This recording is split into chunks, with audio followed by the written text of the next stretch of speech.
Jodak makono mondo wariwre weche mag ng'anyo kendo mondo donji weche mag dongruok.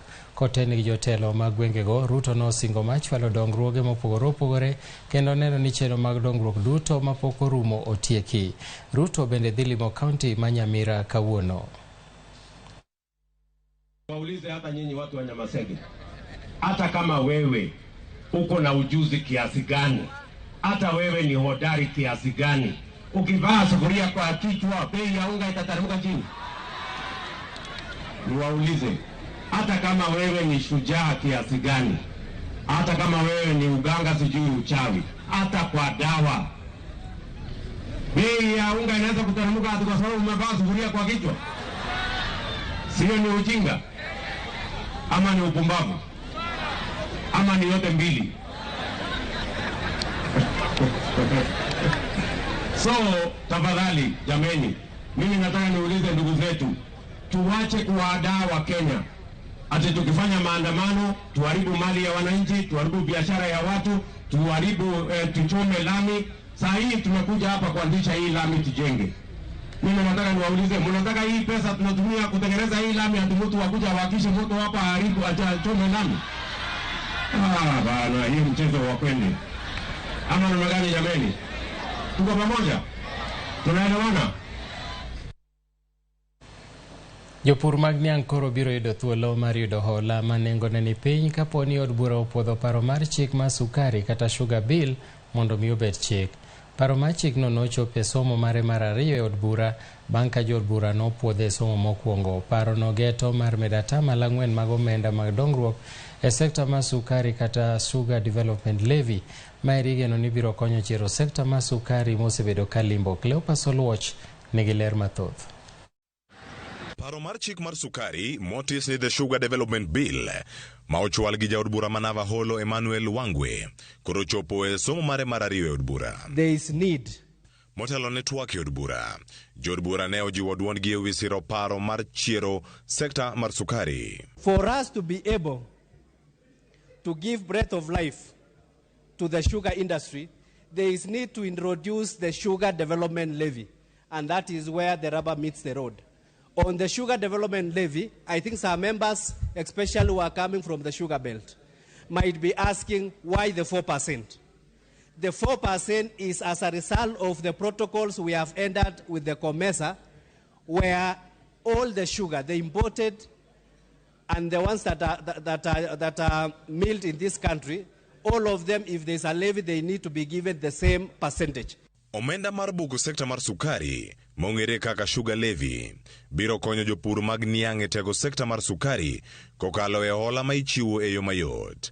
Omenda no bende biro konyo e bero chenro mago mag chal mag kembe mag sukari koda peini, kachiel kod kuonde timo nonro kachiel koda mago mag tiegruok. Ka okete chik, obiro neno ni olos board mar sukari, mano mabiro tayo sekta mar sukari pachoka. Let us debate this bill, but at the end of the day, we have done justice to the bill. We call upon all the members of this House to support the bill so that we can be able to expedite it, which can now move to the Senate for purposes of ensuring at least we have sanity in the sugar industry. This bill, if of course it is passed and it becomes the Kenya Sugar Act, is introducing the Kenya Sugar Board with all its former powers under a defined mandate and a more focused approach to the issues of sugar development. Most of the issues affecting farmers, Mr. Speaker, you will find that the MP, the area MP, myself, Wangwe, and the members in the sugar growing areas are always blamed for not actually representing farmers effectively because of not having the sugar board. With the sugar board, Mr. Speaker, farmers now will have a voice to present their own issues of interests through the so-called directors who will actually constitute this sugar board. Jod bura kata kamano wacho ni mondo mi omed mit e sukari, achude mantiere sekta mar sukari nyaka koro tieki. Kata odoko ni jod bura wacho ni nitiere jok moko matiyo koda goko e sekta mar sukari, mamoko bende ni gimbi mag siasa e pachoka. Ne ok gidwar mulo kata tuomo nyingegi. The sugar sector has been milked dry by people in authority right from the executive to this house, to the management of the various sugar mills, especially those publicly owned sugar mills. There are people who have become billionaires in this country, and we know them, as a result of the milking of the sugar sector. Some of the sugar factories in Western Kenya are on their knees as a result of pilferage, of theft, by persons who are known. We know them. We know them. Some of them are now in UDA. They used to be in ODM. As we look at reforming the entire sugar space, it shall not be lost to us that they are perennial offenders that have gotten us into the problems that we are in. The historical governance improprieties that we know of individuals who have shut down sugar companies, pilfered in these sugar companies, and are working in this country free, scot-free, and in fact running for offices, in very high offices, Mr. Speaker. We must move and jail very quickly the likes of Rai, the likes of Kidero, and I'm even told the likes of one governor from Honorable Wandai's home, who has been built a house by one of these barons, Honorable Speaker, for the sake of our institutions. Omenda mabugo sekta mar sukari kata sugar levy ne owito oko higa mar 2016 kaluwore gi tiyo arietha gi omenda go. Parono mar chik koro chomo somo mare mar adek kapok okete chik pacho kae gi geno mar duoko mit ma sukari ma jopur wacho ni sani koro oselal. Cleophas Oluoch, Ramogi TV. Jalup jatend piny Kenya Rigathi Gachagua owacho ni sirikal biro medo yore mag dongruok n'oganda mar Maa, kowacho ni bero ngima jopiny en achiel kuom singo ma Kenya Kwanza. Rigathi nokoni chenro mamoko mag dongruok ibiro chwale kaunti ma Narok, Kajiado gi Samburu moting'o gera peini mabiro yawo thuolo mar dongruok kod ywayo joket mwandu e gwengego. Kamano bende nomedo ni piny owacho manyo lowo mar eka 10 mar gero kambi machak ne jopith mag gwenge makono. Rigathi ne loso e kinde loro nyasi mar dhialo kido kod timbe oganda jo Masai mosebedo katimore jumani.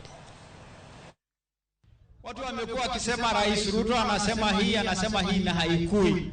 Sisi tutafuatilia hiyo uamuzi yake ya Amboseli, tutamshikilia ikue.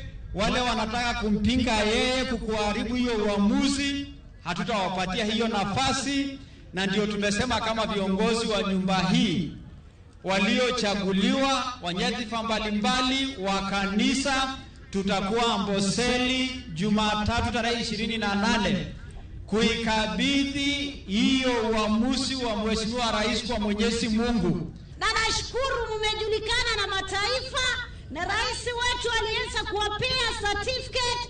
Kwa hivyo mkae mkijua hiyo mila imeandikwa ulimwengu mzima, na hakuna atakayewaimbia kama vile tuliibiwa Kiondo na Kikoi. Many of community members are adopting to a more settled lifestyle. We support you in that decision. The Ruto administration takes this matter seriously.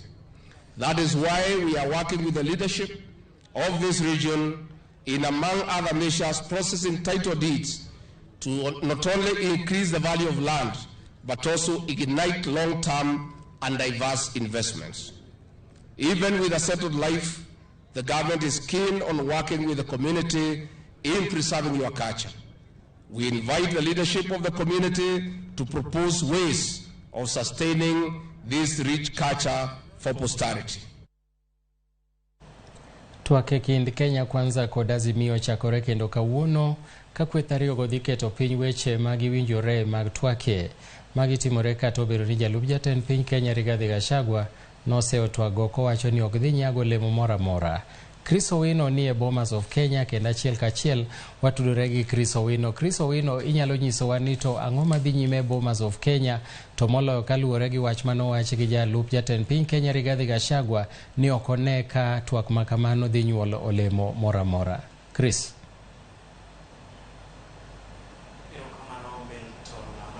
Wacho twak dhi nyime kata odoko ni jalup jatend piny Rigathi Gachagua kod jood mag Kenya Kwanza ahinya mawuok e gwenge mag Masawa mosebedo ka jaro twak makamano.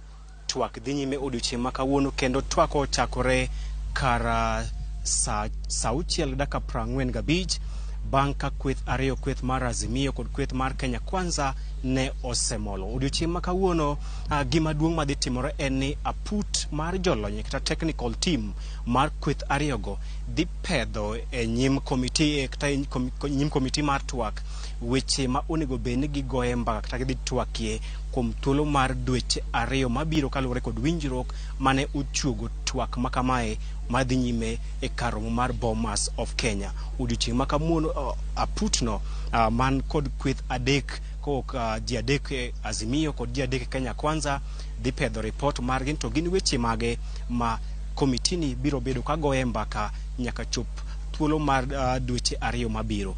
Wang'eyo ni kweth ka kweth mar Kenya Kwanza kod Azimio okelo weche abich. Kenya Kwanza ne opedho wach mar chuogo duol mochung'e tayo yiero pacho kae IEBC, keto apisi ma jatend kata ogai ma jotend migepe e katiba, keto chik kata omenda mar dongruok e kor gwenge kata CDF e chik kaachiel kod chuogo apisi mar jalo makwedo piny owacho kata jatend kweth mobalo kod piny owacho katiba kanyakla kod keto e tim chik mar 2/3 mar kit chwech kata 2/3 gender rule. Korka korgi riwruok mar Azimio dwaro ni wach moketie momi pek mokwongo en duoko piny pek mar ngima, chuogo manyien duol matayo yiero pacho kae IEBC, miyo luor duond buche kata thuolo ma duond buche e pacho kae kaachiel kod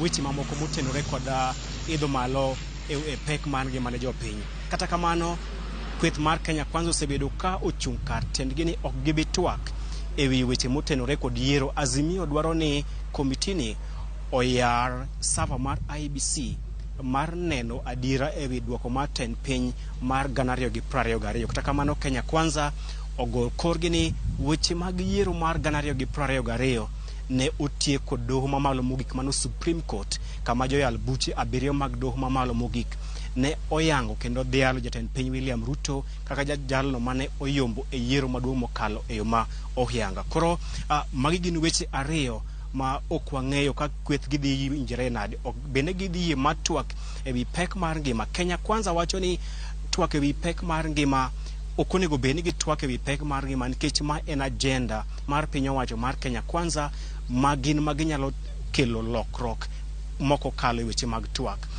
Odiochieng' ma kawuono Milton, kweth mar Kenya Kwanza otelne kod gavana ma Embu Cecil Mbarire ma bende en jakom mar duond bura mar UDA kendo ochung' e lo jatend od bura ma thoth e od bura ma pacho kae mano Kimani Ichung'wa ma kawuono ok oyuoro e romoni. Kae kinde machielo kata kweth machielo mar Azimio otelne kod jatend duond bura mar Wiper Kalonzo Musyoka. Koro wagoyo tach kae mar neno ni to bang' twak bende gibiro twak kod jofwamb weche kendo lero nwan to gin weche mage mane giyien gibiro goye mbaka e wiye kuom weche 10 ma Azimio kod Kenya Kwanza ne ochwalo e nyimgi.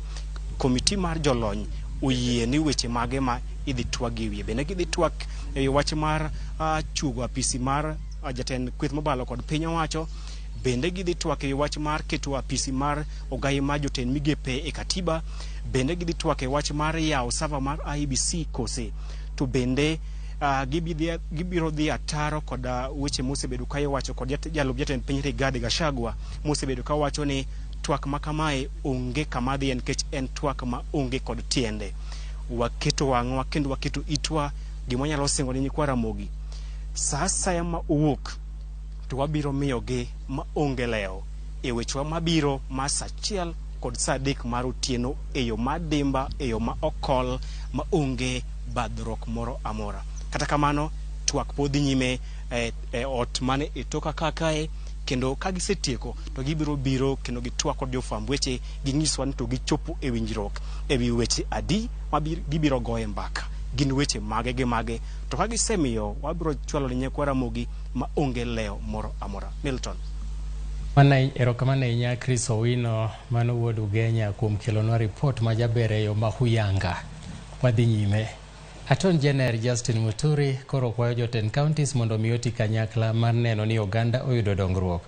Muturi mane lose gwenge mar Unyenjes owacho ni gwandruok e kind jotelo e counties thiro chenro mag dongruok kogolo ranyisi mar county ma Embu mosebed kod tungni e kind jotelo kuom higni 10 mosekalo. Spika machon no bende nojiwo jotelo moyier mondo sir gavana ma Meru e chopo chenro mag dongruok kaka ne gisingo e kinde campaign. You may quote a verse in the Bible when you are not well trained with the context you is misunderstood. I mean, you may not deliver the actual message that is intended in the book. Not that I don't know the book. I know the book, but I avoid making references to this chapter, this I don't know which. No, that is not my vote. Let us unite for the sake of our county and for the sake of the people of this county. That is the greatest tribute we can give to our mentor, Mwalimu Cosmas Kadhungu. Jatend jotije piny owacho Felix Kosgei okwayo jokanyo e sekta mopogore opogore mondo ket tij nyiepo e kembe kaka achiel kuom tije ma imiyo luor ka giwere kod timbe mag mibadhi. Kosgei kane lose rom jogo mochung' ne weche mag yudo mwandu e kembe piny owacho onyisogi ni kik giluw chike ma ok opuodhi ma bende miyo jotij tiyo ataro gi chike ma pachoka kama omenda ma sirikal itiyo godo e yo ma ok ni kare. Nolero ni weche mibadhi osemiyo ng'iewo mwandu e migepe mag piny owacho koro ok ni kare kojiwo jokanyo mondo riw lwedo e kedo gi midhiero no. If you are on the right side of history, don't worry.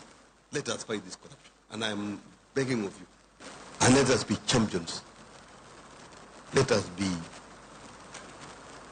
serious commanders in trying to kill this thing. So that not only the profession will be okay, but it will be seen that you have contributed in the economic growth of this country, be part of a team that will ensure that procurement will be a profession that will be respected. Procurement will be part of those institutions that will change course and collaborate with those agencies that have been here to fight corruption and make this country better. Piny owacho dhi chwalo sir ne counties 33 mar bero godo kuonde dak ma ji yuto gi nie piny e chenro mar Kenya Informal Settlement Improvement Program. Jagoro mongirore Migago mar udi Said Athman wacho ni piny owacho dhi yango kenge mag bero kuonde dak go mabiro konyo nok mar udi e bombe ma kanyakla kod chwalo pi maler e kuonde dak go. Nomedo ni kwan jomodak e bombe ma pachoka omedore gi kwan mar udi makare to ni piny mamiyo thoth jo Kenya odak e udi ma ok owinjore. Our plan really focuses on informal settlement in terms of social housing. We are providing people who are living in informal settlements with decent housing that is subsidized by government. It's already happening in some urban centers in Nairobi, and also by having affordable housing program for the other cadres. KISIP is a national program that is co-funded by the World Bank and the AFD Bank, France Bank known as AFD. And its main objective is to upgrade informal settlements and slums in urban areas. And one of the strategies is to develop documents like this, the strategy, in order to assist counties and other urban areas to upgrade informal settlements. So that is how KISIP is coming in. It is funding the preparation of this strategy as one of its mandates. Yeah, we have 33 counties that showed interest to work with KISIP, and qualified. But the strategy itself, because this is a national issue, informal settlement, we are opening up for all the counties. Jatend Migago mochune weche jotije kod arita mar oganda Florence Bore olero ni sirikal nitiere gageta mar medo omenda mar inua jamii kowuok e siling bilion 1.2 nyaka bilion 2.5 e bwo thuolo ma dweche 2 mabiro. Kaka yo mar bero ngima oganda, nomedo siro wach mar neno ni ngima jodongo oting' malo kendo gidak e ngima makare. Noloso e kaunti ma Kiambu e nyasi mar pogo chiemo kod gik mamoko mag konyruok na nyuola mochando maromo gana 6. Jatend Migago no sir kod jaod bura ma Alice Ng'ang'a ka gimedo singo ni sirikal mar Kenya Kwanza oketo maino e chwalo ngima makare na nyuola duto mochando kaachiel gi jodongo. Sirikal bende oyawo chenro mar ndiko jodongo ma higi ohewo 70 kaachiel kod nyithind kiye. Katika hizi eneo zetu zina makame kama Thika East, kwa sababu huku kwetu hakuna maziwa, hakuna majani chani, hakuna kahawa na hakuna miraa kama Meru. Lakini hizo pesa zikikuja, wazazi wetu wanafanya kazi Del Monte, wakiritaya unapata wana any other source of income. Kwa hivyo saa zenye wamepewa hizo pesa wanaweza kununua chakula na wanaweza kununua dawa. Kuanzia mwezi kabla wa Disemba ufike, health officers watakuwa wanaenda kwa nyumba. Kila health officer atapatiwa nyumba 100. Kazi yake ni kwenda kuangalia wamama wakongwe, wazee wakongwe, ndio kujua hali yao ya afya na ya mwili. Kwa hiyo program sio wazee peke yao. Wale ambao wanahitaji support, pengine hawana wazazi, na wale wako walemavu wanahitaji support, wataweka kwa hiyo program. So kila constituency kwa hii Kenya mzima wataingia kwa hiyo program. Tukiongeza $500,000 hii mwaka Kenya mzima, mwaka ujao tutaongeza pengine 700,000 onto the program, because tunataka baada ya miezi 2 tukue tumeongeza 1.3 Kenyans into the social program or into the Inua program. Nyakoromogi yena monda ka oyweyo mokwongo e chenro ni mar Migago, mak mana na kwayi ni kik idhi mabor, waduogo gi mathoth.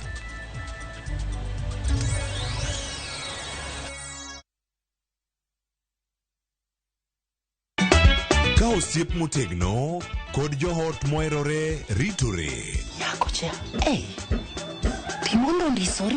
Wayudo ng'eyo tonggi. Ipani akia gik mitimoga. Uro wengi donje matusi na ukweli donge. Yud mor e ngimani kokalo e gik matindo. Udogo shwag wene musajakadara. Justice for all. Miane ngima Nyarkochia kod osiepene kaachiel kod joodgi. I am busy. Gima ruoth omiyo kana wene jachien. Sama giromo gi pek mar ngima, joot kod osiepe. Nyasaye neno gi wang'i ma ok opimni. Akwayi ni mondo imak tija karibu to kopuodho tilew chunye. Ok ginyal weyi ma ok inyiero. Nyakocha irachna e joka. Koka ite to tegore mana ka ita puoyo maniego. Nyarkochia, tich abich ka tich abich, saa 1:55 otieno. Mana e Ramogi TV.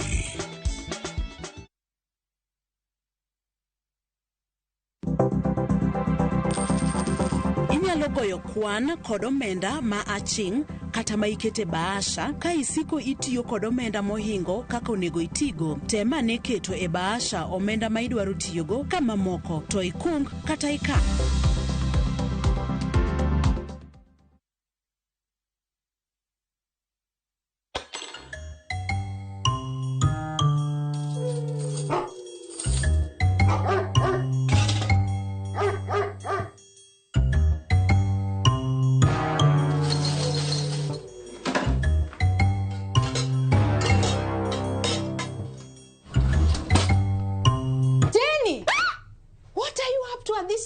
I'm just doing this for my friends at school who do not have lunch. Oh, you should have told me.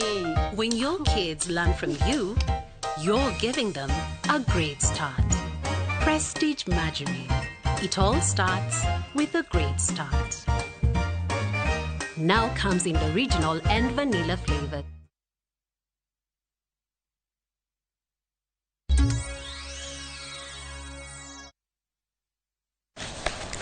Machiegni kendo ogai mar doho Martha Koome sani koro medo siro tiyo kod yore manyasani e tayo chenro mag yalo buche ma pacho ka. Koome mano tayo chenro mag loso yore manyasani mag chwalo bura e nyim doho e gwenge ma Samburu nojiwo oganda mondo many yore mamoko mag thegruok ma ok ochuno ni nyaka gichopi e doho.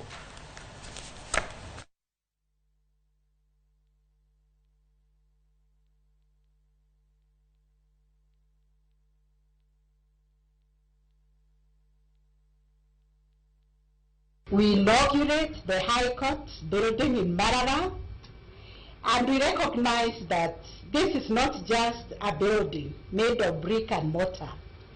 It is unveiling a beacon of hope. I also want to declare the Roipe NJS model, the Marara High Court building, and the High Court Registry in Marara officially launched. Kasi wa Samburu County tumeona judiciary, tumeona Chief Justice Martha Koome ameweza leo kufungua koti hapa kwetu Maralal, na tunafurahi sana.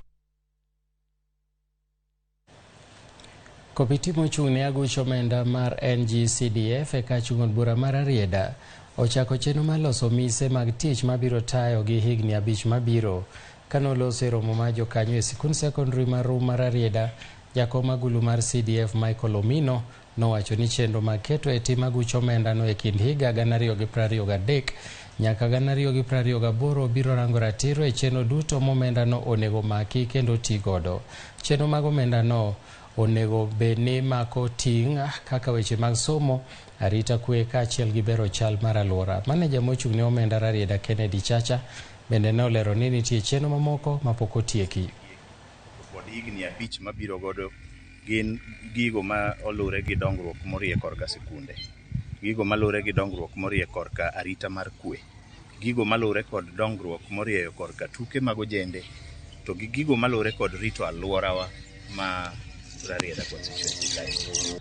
Wan gi program mar training of PMC, Project Management Committee, wado ni mondo wa train gi mondo ging'eni kosemigi pesa what will happen after that, ang'o ma gido onego gitim.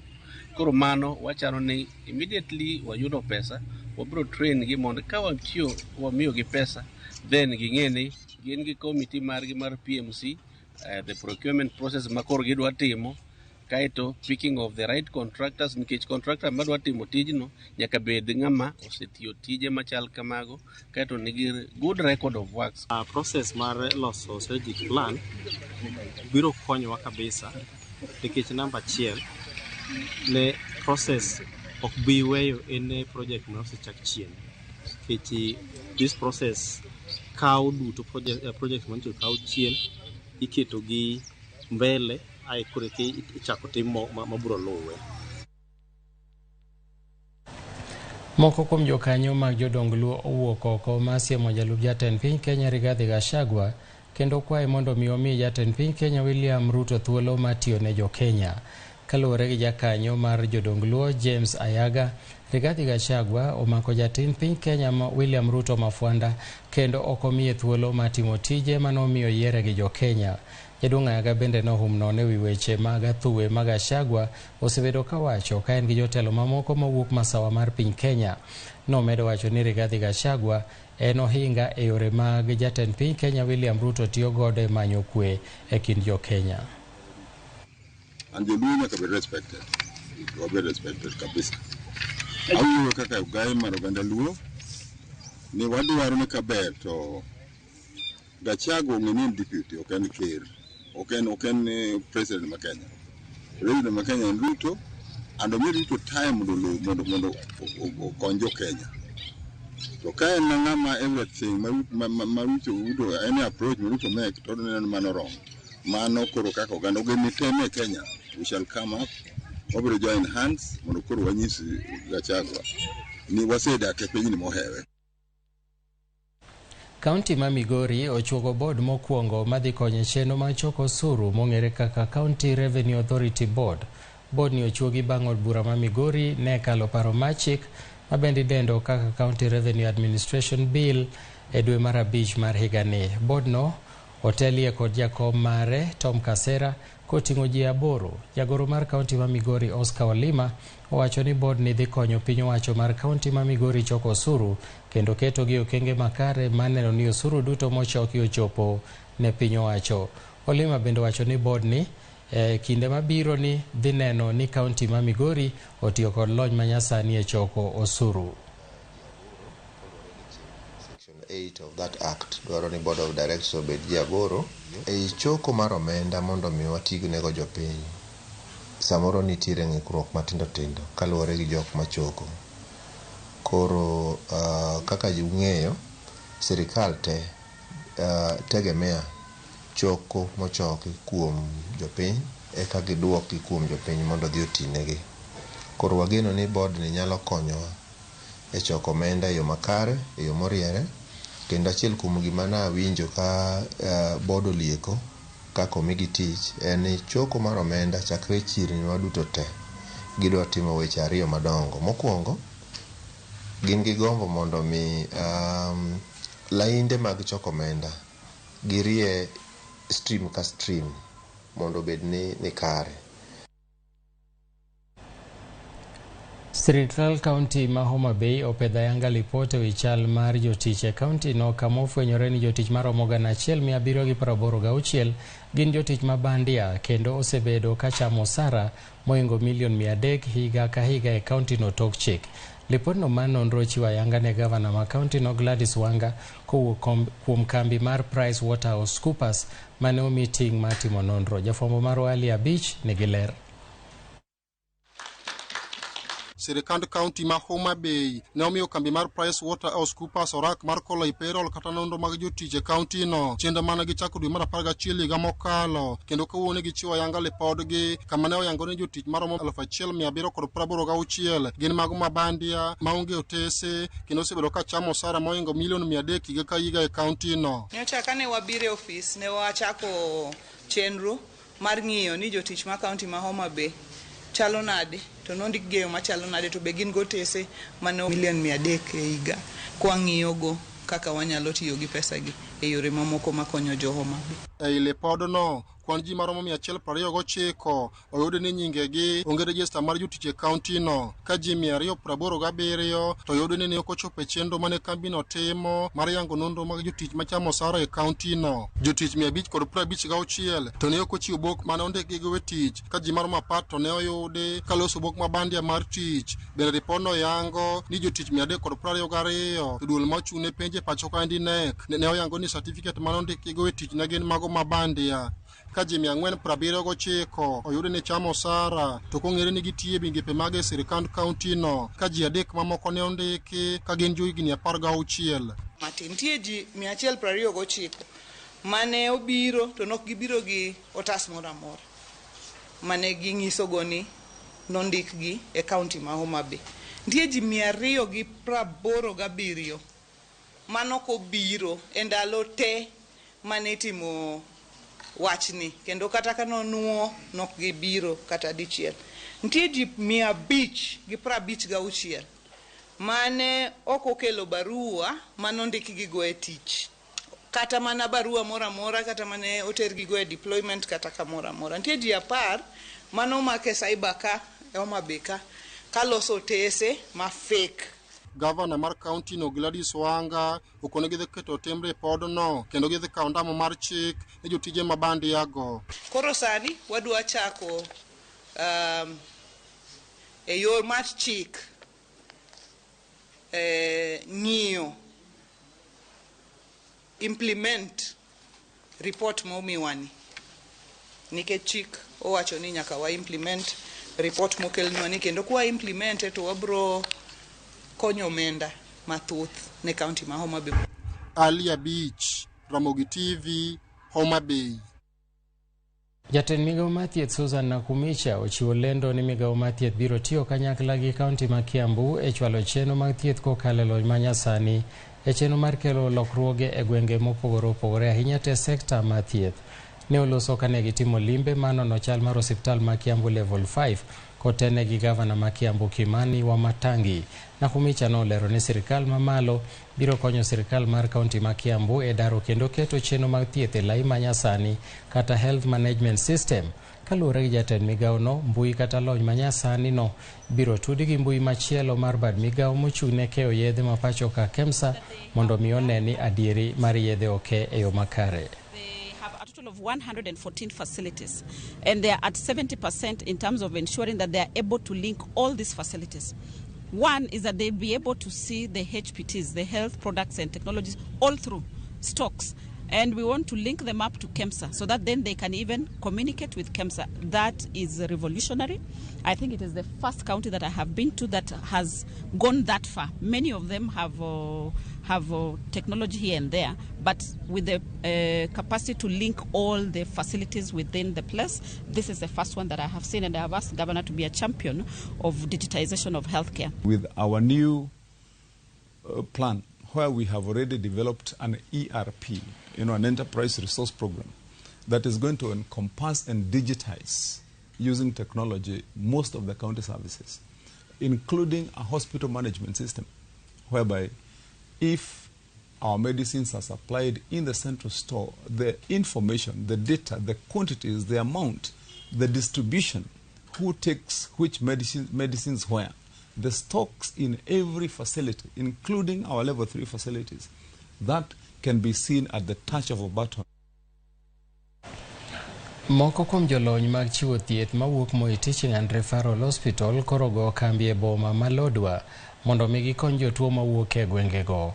Lakteche go man kod lony e thiedho wang', it kod mong'ere kaka ENT notimo bero ne jotuo mosebedo kod pek madhi nyaka Eldoret mondo mi giyud sir makamano. Laktar maduong' mar osiptal ma Lodwar Esekene Pem ne owacho ni tiyo kanyakla e chenro machalo kamano en ranyisi maber e kelo thieth machiegni kod oganda. Ma ok tin ne jotuo 120 osethiedhi e chenrono madhi nyime e boma ma Lodwar. The other people who have really also benefited from this camp are the children, because we had a pediatric surgeon. We've actually exhausted all the patients who are waiting on the list to be done, the 6 of them. And by today, there are actually no other children who require major surgery to be done. So we are grateful to County Referral Hospital and the people of Lodwar for accepting us to be here, giving us the opportunity to serve them, and we look forward to continued collaboration in the future. Migawo mar pur e kaunti ma Siaya ochako chenro mar neno ni jopur te oyudo kony kowuok kuom apisas mag pur matiyo oko e apise. Chenro go geto siro jopur 20 mawuok e wards mopogore opogore ywayo rowere ahinya to mawuok e kaunti no mondo donje weche mag pur kaka gino magiyudo godo yutogi mapile. Jatend migawo mar pur bade ma Siaya Sylvester Okoth nolero ni chenro no en achiel kuom yore mag migawo mar pur magigeto godo kelo lokruok e ngima oganda.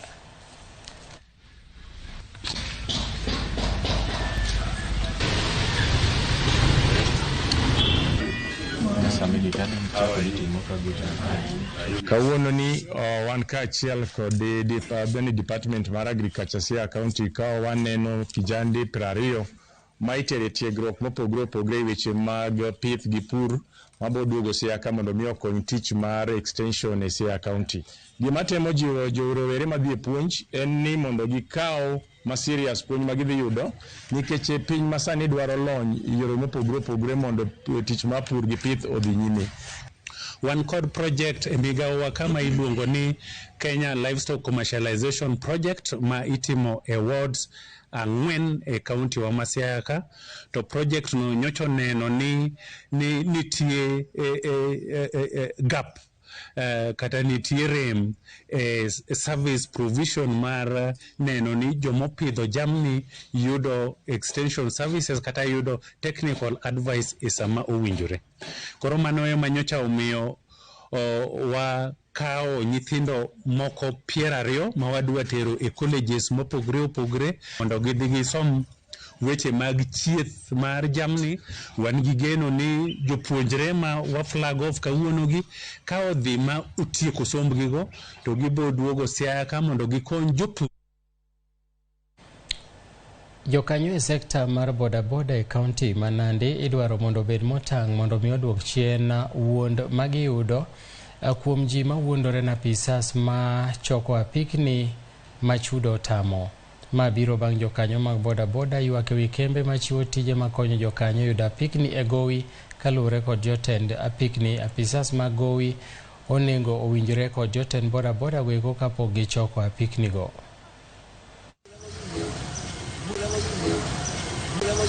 Waendeshaji wa pikipiki ambao wameweza kuchukua pikipiki ya mkopo na kampuni zozote hapa Nandi ama Kenya, kwamba chairman asipokuwepo pale wakati pikipiki inaripotiwa na yule ofisa ambao anasema kwamba anatoka na kampuni ambayo umechukua pikipiki nayo ana baji, tunasema kwamba usikubali mambo haya yote, kwa sababu pikipiki yako itaibiwa kwa njia ambayo wewe mwenyewe utakuwa umepatiana kwa mikono yako, na kwamba tunasema kama ni afisa ametumwa waje ground na baji, na pia ule kiongozi wenu ama chairman ambao wamekusajili pale, basi atakuwepo pale, atakuwa na ile uchumbe. Tumefanya uchunguzi wetu na uongozi wa Nandi County na Bomet na Kakamega. Hiyo mambo yenye mtu alifungwa kwa pikipiki tumethibitisha kuwa ilikuwa ni uongo. Kama wako na mtu mwenye amedifaa kulipa pesa, kuna process wanapitianga kufuata. Wanatumia chairman kutafuta ule mtu, huyo mtu asipopatikana hao ndio wanakuja wakipitia chairman na waende waone huyo mtu achukue hiyo pikipiki. Sirikal kaunti ma Kwale kokalo kuom migawo mochung' nono weche mag oganda kod talanta oyawo kar kano buge kar chung'o bura ma Matuga e boma ma Kwale mondo ting' malo yore mag somo. Kar kano buge no en mar ariyo miyawo e ndalo matin tok moro ne oseyaw mar geto mondo mi okony oganda gi jopuonjre te kowuok e nasari nyaka mbalariany maonge chudo. Gavana ma Kwale Fatma Achani nolero ni noloso e chenro mane yawe ayanga chenro no kano wacho ni kar kano buge no nitiere gi buge kod gik moko moromo, ka sirikal kaunti ma Kwale bende dhi mbele gi yawo mamoko e gwenge mantiere ka chung'o burano. Na kila kitu ndani, na kunao pia librarians pale ndani ambao wataangalia na watakusaidia vile ambavyo wewe unataka. Kwa hivyo library imefunguliwa rasmi leo, watu wasome. Ndivyo ama sivyo? Kwa hivyo watoto wasiwe idle nyumbani. Likizo nafasi wanayo, ndivyo ama sivyo? Hizi library ziko karibu kila sub county. Ni wiki mbili zilizopita tulifungua nyingine pia Lungalunga. Kwa hivyo na bado tutaendelea polepole, lakini hii library ambayo iko hapa iko more advanced. Binafsi nimeiona ni library ambayo iko na standards hata inatosha kuwa library ya college, library ya university.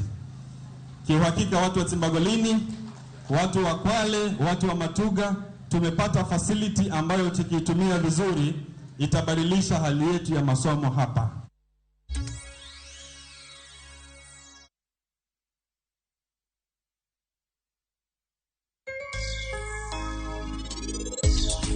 Unagombana na kipara ama mwenye kipara? Asante mkonyi makurabea huko. Ungalwarazo. Something must kill a man. Mapema ndio best. Iwacho what? Ha, ukilwarazo. Arus dina. Aja nyuon niko sawatu ni. Oh. Breathe in. Na munge woni afia ni mama. Makitangu mtemonyisa. Kila mtu abebe mzigo wake mwenyewe. And serious. Put an in. Idua gonduru mobuoka. Labe kusakwenda.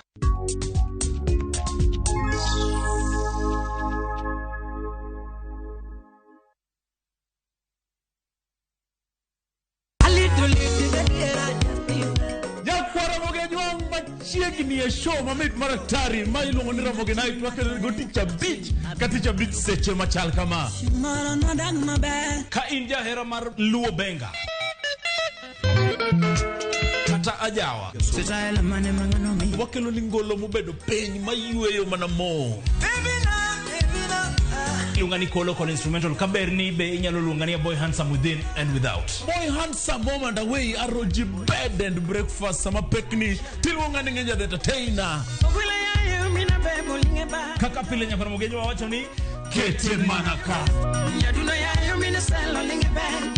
Ramogi Night, Ticha Beach ka Ticha Beach, Sangwen Otieno.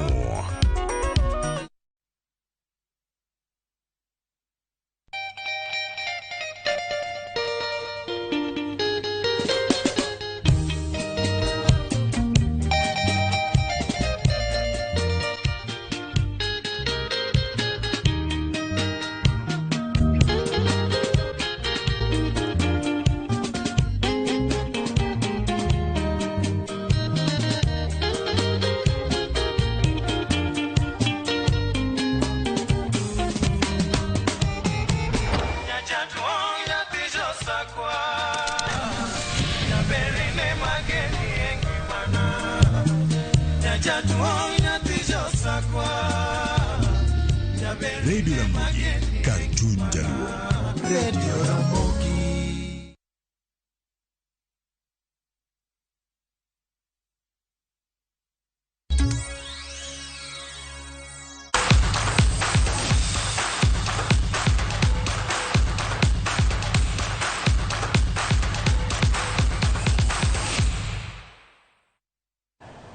Toka korwadhi weche mag tuke ni tim mar Mombasa nowuok amodhi achiel gachiel gi tim mar Lamu e odiechieng' mokwongo mag tuke mag Talanta Hela makelo kanyakla counties makadho Nam Chumbi. E tugono mano bagi alap Mashanzu Mohamed Ahmed noloyo gol mokwongo ne tim mar Mombasa kapok Ahmed Abdalla olo ne tim mar Lamu kokalo opich achoma tiel 12. E tugo machielo Tana River norodho tim mar Taita gonde 2-1 kapok ologi e tugi mar 2 gonde 4-0 gi tim mar Kilifi. Tukego biro dhi mbele odiechieng' ma kawuono kigeno ni finals biro timore kiny ka jaloch biro yuore tielo mogik ma finals e boma ma Nairobi. We know what we want to do this time round. Of course, I don't think we have seen the academy on the ground like before. And believe you me, it's going to be different. We want to do something different, and I think we have got very able leadership at the helm of the ministry and at the academy. And so I think you can expect something different altogether. Hii specifically ukiangalia vizuri ni wale ambao wamekuwa scouted in the different counties, and at the counties utapata kuna sub counties wametoka even from the ward. Ni serious selection and serious scouting. Na it is sponsored by the national government from the regional level. Haswa ya sisi kuja pamoja ni kwa sababu tunataka kuwajenga watoto wetu, tunataka kujenga talanta zao ili kwamba na wao pia waweze kupata kujikimu kimaisha.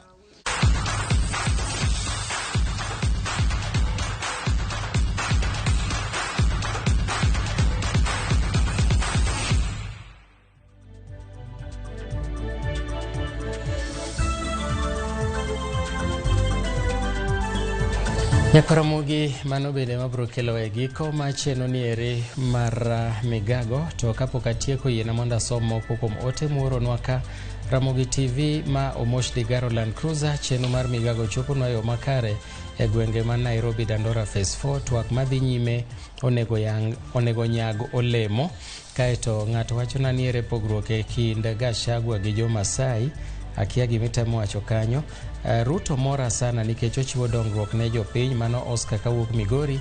Ramogi TV Milton aneni makare sana Rapogi Kanyamkago ma Otis Tinga Oganyo mar Rapogi Kanyamkago. Calvin Skabo wacho ni Ramogi TV ler kendo weche bironwa e yo makare. Aneni makare live Rapogi Kanyamkago. Otis Tinga inuo oteni kanyo kaeto Otieno kani ahero town wacho ni Ruto mondo tine jopiny owuoye wach sufuria all the time kagima podo campaign owuoye dongruok mosetimo nyaka nodonje apisi. Kaeto David Oluoch waneno Ramogi maler kawan gi Tabitha Okoth kawantiere Mombasa. Nyako Ramogi gimora mora man gi chakruok bedo gi giko wachope giko macheno mar Migago. Ruth mondo yie oriti an bendo rita wachako rom sa 10 e weche manyien makagi kacha. Nyinga Milton Ochenga Wuor bed godi chieng' majaber.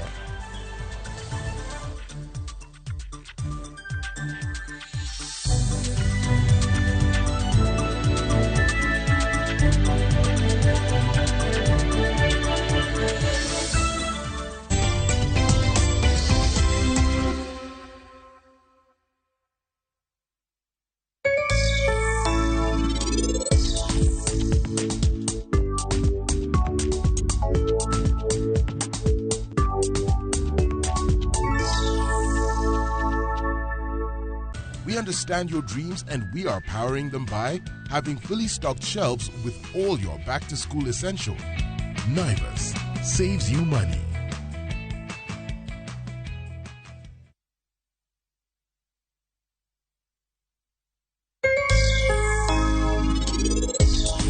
Machiegni chenro mar penj laktar ka wawacho ni ngima en mwandu mata chenro ni en Andutho Tieno aduoko ni erokamano kuom bedo kodwa. Unagombana na kipara ama mwenye kipara? Asete mkonyi makora bea. Ungalwara tho. Mapema ndio best.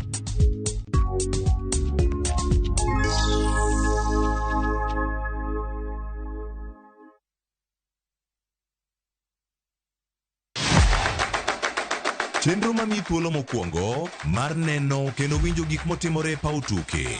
Gor Mahia emomako mpira Samuel Onyango. Kochakore gi weche mamulo chuny nyaka mago mamulo pach ji. Wan go duto. 1.65, can you believe it?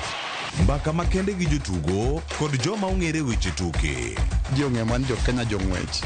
Watino ka jomoko nobiro kod tuke moko ma ken popular ahinya to ne gibiro gi perform maber kwa kaka yiego. Nonro matut kod weche manyien mag tuke mowuok e piny mangima. Football is not only physical, mentally teachability. It calls for more character than just being a legend. Paw tuke kama tuke osiko ngeso ka ngeso saboro odiochieng'.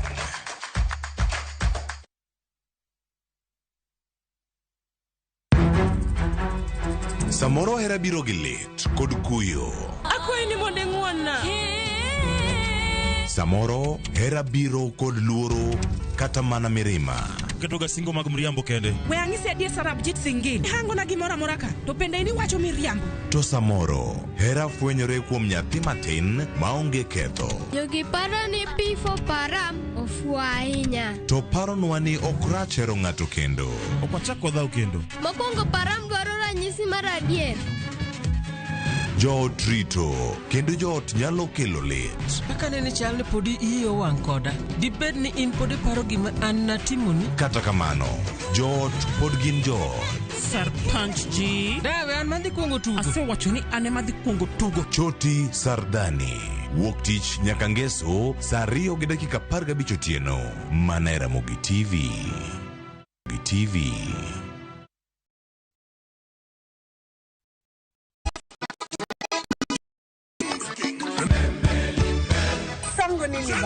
Bote mingi baninga. Machiegni uru ni kwa Ramogi jwange wangjui mar Ramogi TV ma en tiedero. Ilongo ni rumba at room temperature. Every Saturday nyaka Ramogi jwang. Inyalo oro request mari. Ote machuok ya ria deka uchiel nono. Lunganya boy handsome on the way. Aroji bed and breakfast. Lungani Stella Brenda. Kochi.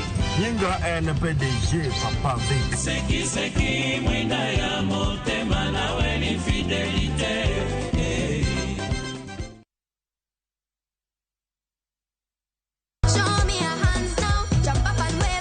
Chenro ni miyo ngeso ka ngeso kinyi bedo maber kendo maler moloyo. Wan gi talanta. Loso gi lwedo. Wapuonji tedo. Miel manyasani.